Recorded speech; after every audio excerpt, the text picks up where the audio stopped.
পথে উল্টে গেছে ট্রাক, বাতিল করতে হয়েছে শত শত ফ্লাইট, অনেক ট্রেন সহ গণপরিবহন সেবা স্থগিত।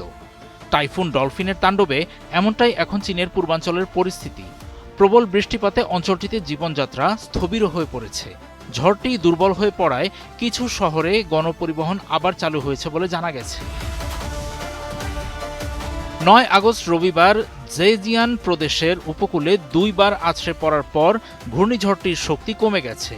ফলে সোমবার সকালে চীনের জাতীয় আবহাওয়া কেন্দ্র এনএমসি টাইফুনের জন্য তাদের সর্বনিম্ন মাত্রার সতর্কবার্তা জারি করেছে।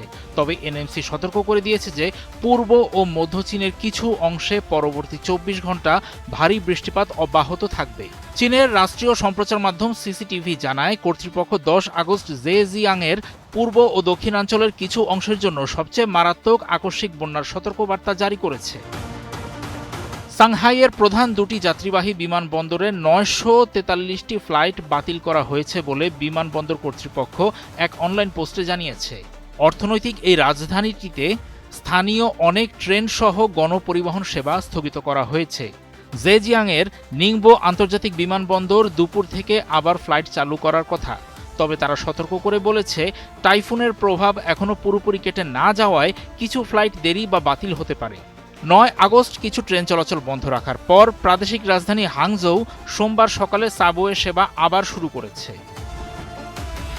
উত্তর চীনও চলতি সপ্তাহে চরম আবহাওয়া মোকাবেলা করতে যাচ্ছে। ১০ আগস্ট বেইজিংয়ের ৫টি জেলা ভারী বৃষ্টিপাতের জন্য রেড অ্যালার্ট জারি করেছে। সেসবের মধ্যে কিছু এলাকায় ভূমিধস এবং বন্যার ঝুঁকির বিষয়েও সতর্ক করা হয়েছে।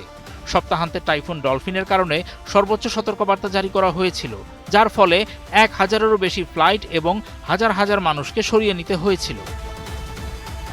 কর্তৃপক্ষ জানিয়েছে, এটি চলতি বছরে চীনে আঘাত হানা সবচেয়ে শক্তিশালী ঝড়।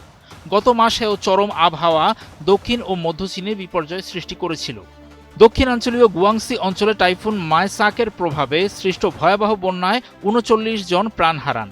এছাড়া মাইসাকের প্রভাবে সৃষ্ট বজ্রঝড় ও ঝোড়ো হাওয়ায় মধ্যপ্রদেশ হুপেইতে ১১ জন নিহত এবং ৩৩১ জন আহত হন। বিজ্ঞানীরা সতর্ক করেছেন যে জীবাশ্ম জ্বালানি নিঃসরণের কারণে পৃথিবী যেভাবে উত্তপ্ত হচ্ছে, তাতে করে চরম আবহাওয়ার ঘটনাগুলোর তীব্রতা ও পুনরাবৃত্তি আরও বাড়বে। চীনকে বিশ্বের সবচেয়ে বেশি গ্রিনহাউস গ্যাস নির্গমনকারী দেশ বলা হয়, তবে নবায়নযোগ্য শক্তিতেও দেশটি বিশ্বে অন্যতম নেতৃত্বস্থানীয়। ২০৬০ সালের মধ্যে নিজেদের বিশাল অর্থনীতিকে কার্বন নিরপেক্ষ করার লক্ষ্য রয়েছে দেশটির।